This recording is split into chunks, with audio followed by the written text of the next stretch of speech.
Hi everyone, and welcome to the SwiftCase Productivity Podcast. My name is Adam Sykes, founder of SwiftCase, the professional productivity platform, and today I've got with me Phil Whitby, developer of SwiftCase. I'm Craig McCarthy, development manager of SwiftCase. Yeah. Okay, great. So today we're going to talk about age ratings. So there's lots of things nowadays seem to have age ratings. So from video games, films, even like music now as well has age ratings. Yeah. So I suppose, do they work?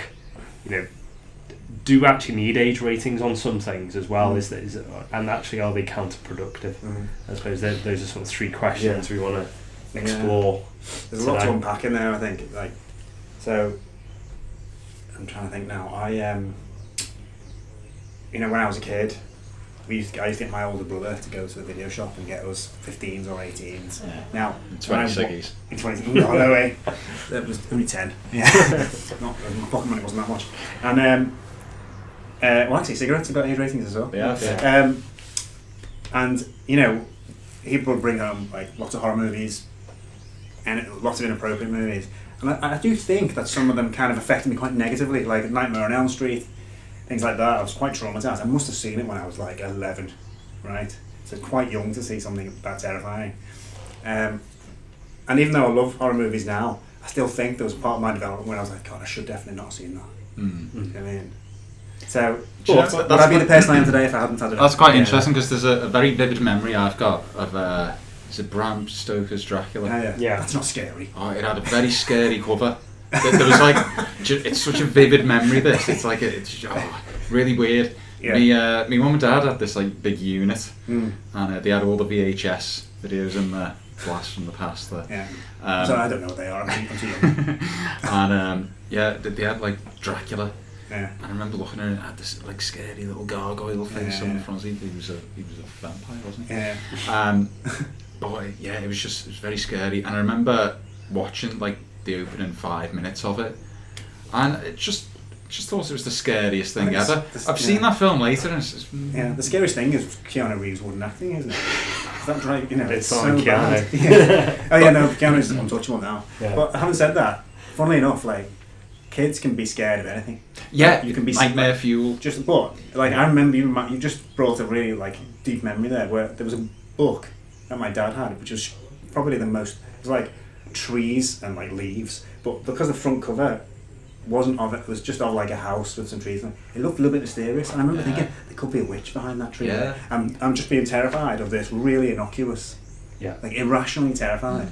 And I think one day when it was like there was thunder and lightning, my cousin pointed out and went, I asked him where lightning came from. He said, between those two houses over there, just if you look between them, it's there. And he obviously just meant, it's in the sky. Yeah. But I was like, oh my God, between those two houses, I can't go over there. Yeah. Right, so there's no telling how irrationally you'll be afraid of something. So no matter what you do, children are going to become irrationally afraid. But I think that kind of is only one part of it, isn't it, though? Because age ratings can be for different things.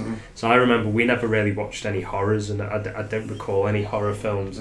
I sort of got into horror films later on, but certainly action films and violence in films.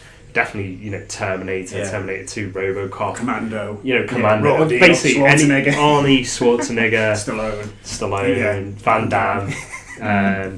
They were the staple, weren't they? Yeah. So that was like we all watched them, and that was like we were watching them when we like my mum would get us. It didn't have to be like that wasn't seen as like a. They were 15s, 18s, best of the best and all sorts of violent films. But that was never seen as being bad, and you'd watch that when you were 10 or whatever. And that was like, everyone saw them, but like, horror had like the video nasty type thing, didn't it? I mean, there was the age of films being banned and they were corrupting young minds, but actually, evidence shows like it doesn't. If anything, it actually helps. Maybe video games. I think the evidence is you're less violent after you play a violent video game. If anything, it's this rap music that the kids are playing now, isn't it? Definitely. Just drill music's the responsible for all this grime. Yeah. You just hear the song and you have to go out on the streets and like commit crimes. The problem with age ratings, really, though, is it's quite frankly it makes it more appealing to kids as well. And I think that's the problem, and it's never enforced. And it's enforced for the wrong things. Thinking about it now, I remember I tried to get in to see The Matrix Reloaded, and I went with my dad, and I was only like I don't know, say 12, 13 at the time, and it was a 15 film. Yeah. And it was me and my mate and my dad, and we thought, we better take my dad along, just in case, because we were very fresh-faced back then. Yeah. And they said no. I had exactly the same experience with Terminator 2. We had to go and see Big Mama's house instead. I had to see Robin Hood, Prince of Thieves. That's more traumatising, isn't it? Yeah, exactly. Robin Hood, Prince of Thieves. Robin Hood, Prince of Thieves was like one of those films. Like, God.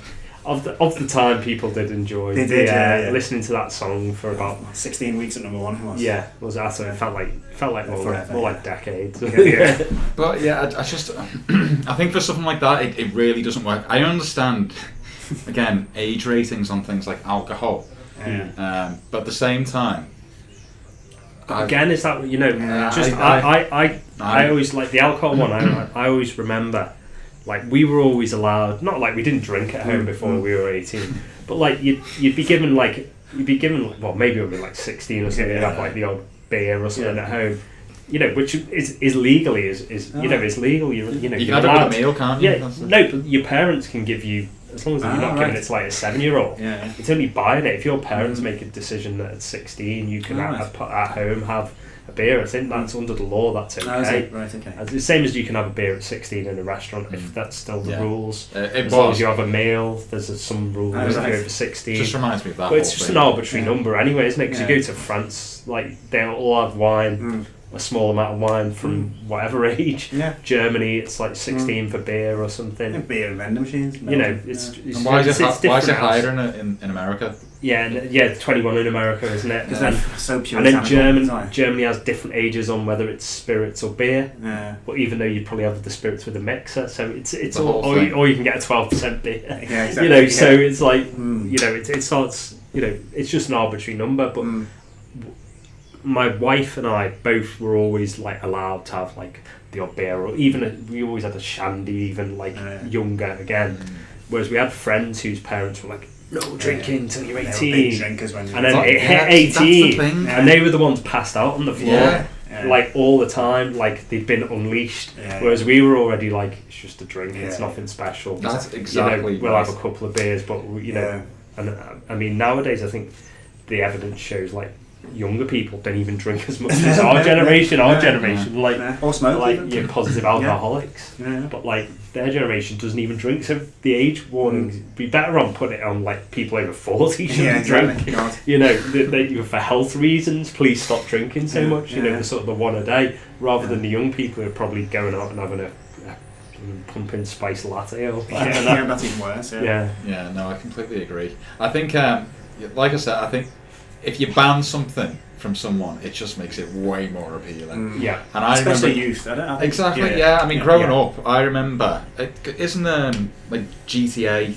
GTA 5, like one of the best-selling games ever. I'm not being funny. It's an 18+ game. You don't. Call of Duty is the same. Most of the people that play it, because the mad thing is, Call of Duty is 18, right? They sell T-shirts for kids with Call of Duty on, official T-shirts. I was in like the shop the other day, and there was this kid with Call, and I was like, "Hang on, you're not supposed to know how to play that." So I had a chat with his mum. No, I didn't. But it's just it's full of it doesn't make any sense, really. And I think if you go into the shop and you're like, "Oh, I want to buy this," it's just not enforced. Well, think about Netflix and things like that. Has anyone? Do you know anyone though? What's the age restriction on it? It's up to the parent, though. It's up to the parent. Probably you can lock it, can't you? You can lock it so you don't have to. You can't type it in. I know our TV. You can even lock it so that, like, if you record something off the Freeview, you can't play without the PIN code. And it actually is quite funny because it will restrict certain programs. And one of the programs it restricts is Bake Off due to the innuendo in the program, which I thought that was quite funny. But you have to know what they mean. Yeah, but it's like, but that brings kids cartoons. Oh yeah, from like the 90s and stuff. It's amazing going back and revisiting. Stuff that. You miss it as a kid. So it's not. Really I don't think that there's any problem with that. No. But I think you probably do need to cut off. Like, I'm not going to show my South Park. I'm not going to show my like 5-year-old son like Nightmare on Elm Street for Halloween. You know, I think that would be feels like a bit done that. You know, he's 6, so you know that I wouldn't do that. I agree. So I think there is probably an age where you probably, because they don't understand it. But when you go, oh, is it 16 or 18? Well, exactly. It starts being a bit, what difference 15 does or a day 18 make suddenly? 15 or 18 seems a bit of an arbitrary cut-off. That surely, if they're old enough to buy it themselves, they're probably old enough to watch it. I'd have thought you wouldn't let your kids go out and buy things, like go off to the shops by themselves until they're at an age appropriate to go and be by themselves. So why shouldn't they know what goes on in the world by that time? I suppose is my kind of view. And there's lots of disparity between what age you consent 16. Yeah. And what people want to vote. People want to vote at 16. But, so you can vote, but sorry, you're not allowed to watch an 18 film. It seems like an odd, an odd combination of. You don't have the emotional maturity or education to understand what this film is about. No Exorcist, but you can vote. Exactly. One of them's worse though. Anyway, I suppose true. So if you've got any comments you want to make about age restrictions on various things that we've discussed, then please drop them in the comments below and we'll join you in the chat there. Yeah, and don't forget to subscribe so you get more things like this. Yeah, and if you're a 7-year-old entrepreneur, don't forget to go to swiftcase.co.uk. There's no age restrictions on our users. I don't think there is anyway. Well, if they give their personal data, it's probably 13. Yeah. Is it? Yeah, so 13. We've not had any requests yet. All right. That's the cut-off point, so all you primary school kids, hold off. Get your parents' permission. Yeah. And check us out at SwiftCase UK on the social medias. Okay, thanks for listening to the SwiftCase Productivity Podcast, and we'll see you again next time.